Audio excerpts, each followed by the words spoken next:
Olá, crianças, tudo bem? Olha, nós aqui outra vez, hein? Demorou, mas voltamos, né?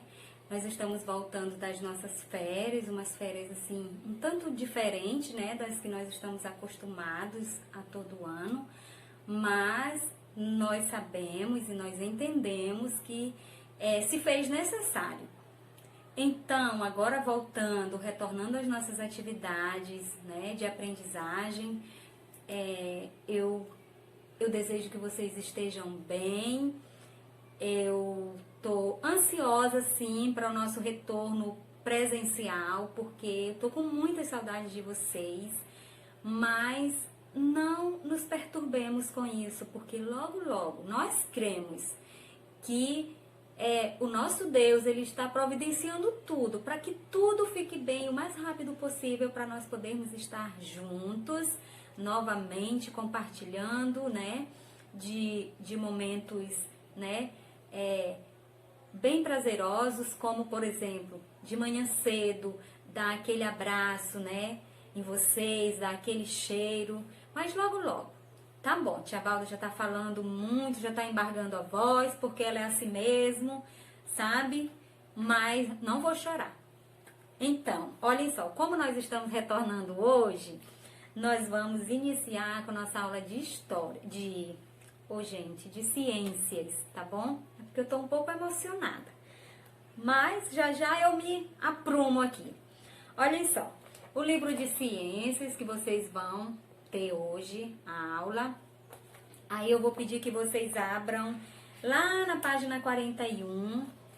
Esse texto da página 41, ele está inserido em 3 páginas, que é a 41, a 42 e a 43.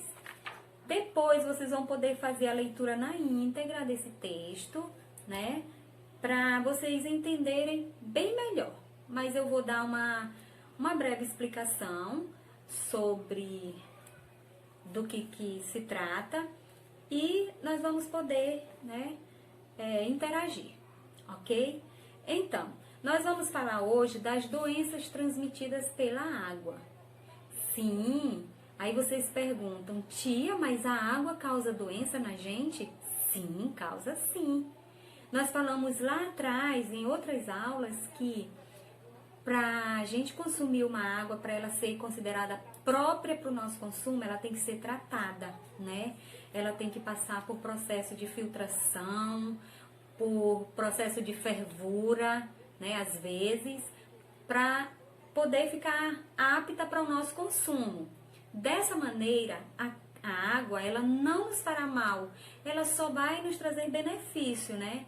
Mas se essa água não for tratada como é o que nós vamos ver hoje na nossa aula, infelizmente, ela nos causa doenças e doenças graves. Não é uma doença simples, né? Doenças graves que podem causar até a morte. Mas olhem só, hoje eu vou falar um pouco para vocês aqui, fazer uma introdução sobre o nosso assunto, doenças transmitidas pela água. Nós sabemos que muitos habitantes do nosso planeta, eles não têm condições condições sanitárias adequadas, né? Não tem água tratada, não tem saneamento básico, né? Isso se dá principalmente nas periferias das cidades. Mas, em consequência, né, dessa água não tratada que a população é obrigada a consumir, às vezes, em consequência disso, vem para nós os malefícios, né, das enfermidades.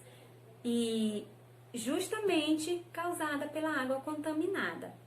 Então, hoje nós vamos falar especificamente de 5 doenças que a água contaminada ela pode trazer para o nosso organismo. Nós vamos falar sobre a diarreia, nós vamos falar também sobre a leptospirose, sobre a esquistossomose, sobre a cólera e sobre a hepatite. Tá bom, gente? Eu vou começar falando para vocês da diarreia. A diarreia, ela é uma doença muito comum entre as crianças, né? porque ela é causada por essa água contaminada. Ela atinge também atinge crianças que andam, por exemplo, descalças, né?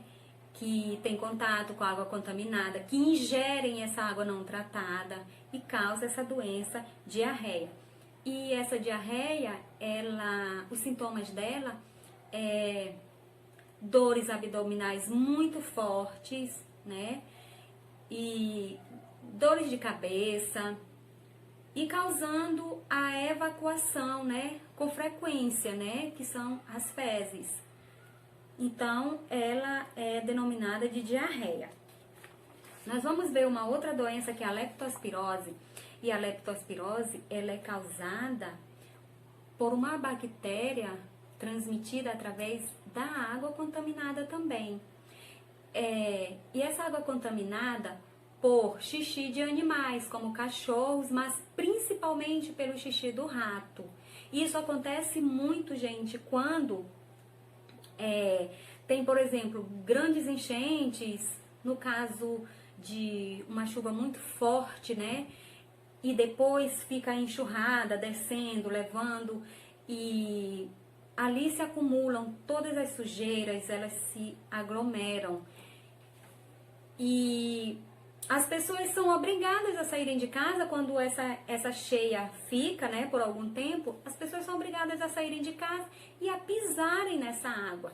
Ali se contrai a leptospirose.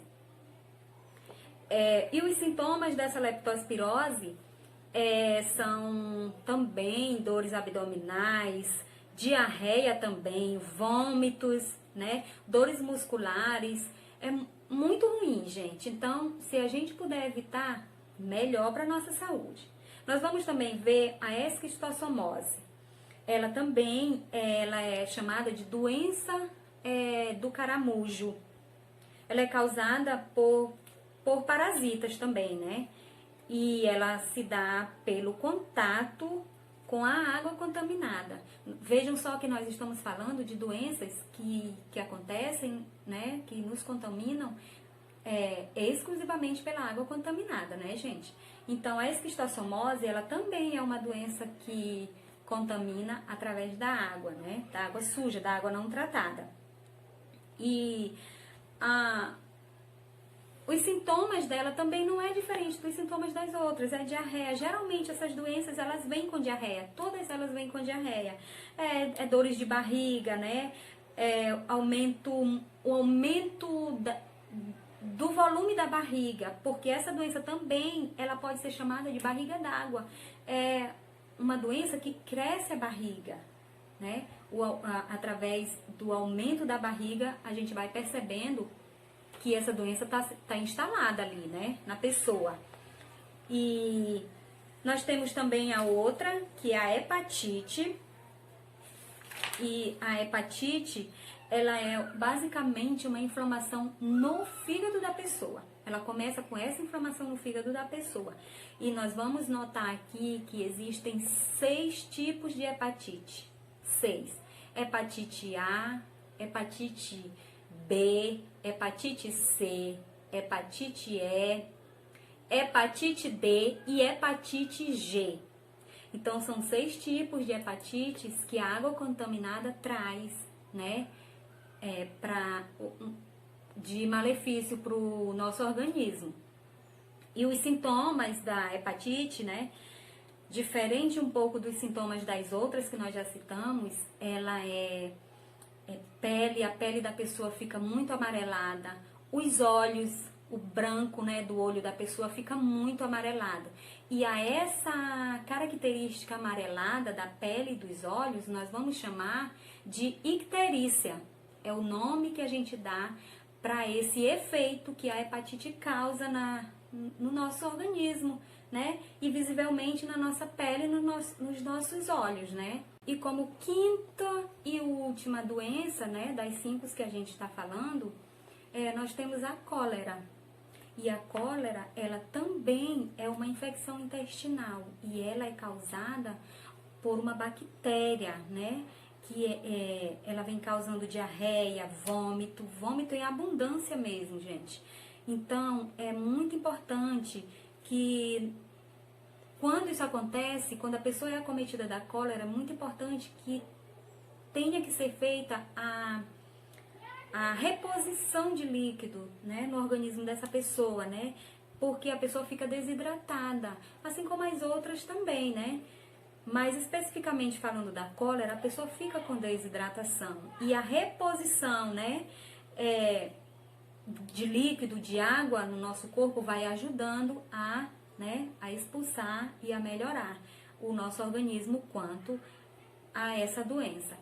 Então, nós temos aqui também que entender o que é preciso fazer para evitar essas doenças, o que é preciso fazer para não contrair, né, e não ficar dessa forma que a gente já falou, né, doente, passando mal. O que nós temos que fazer? Nós temos que beber somente água potável, porque essa não fará mal, né, a ninguém. Nós temos que lavar os alimentos que são consumidos crus. Quais são os alimentos que são consumidos crus? São verduras, frutas, né? A gente tem que lavar bem lavado e com água potável, porque não adianta a gente dizer que lavou a fruta, lavou a verdura, mas lavou numa água contaminada. Nós vamos ficar doentes da mesma forma.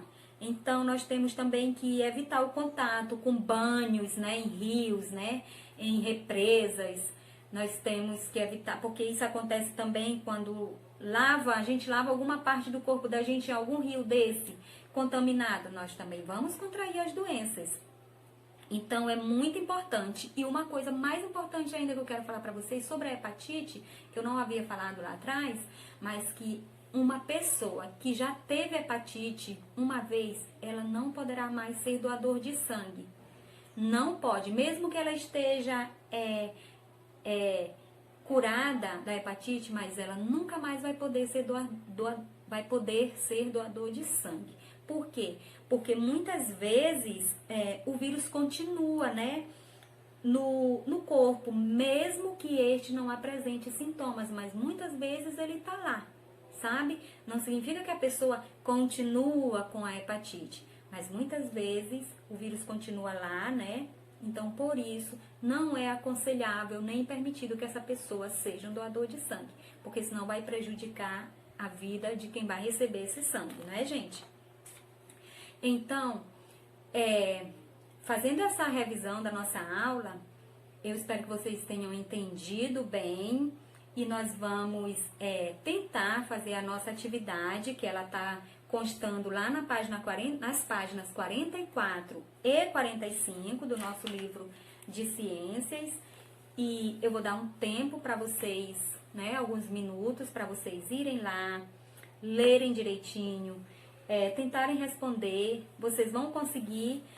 Se vocês não estiverem entendendo alguma coisa, revejam o vídeo novamente, ou então façam a leitura do texto, porque na leitura do texto está bem explicado, e aí vocês vão conseguir responder as atividades. São apenas 4 questões, e já a gente volta, tá? Para fazer a correção dessas atividades. Beijos! Tchau, tchau!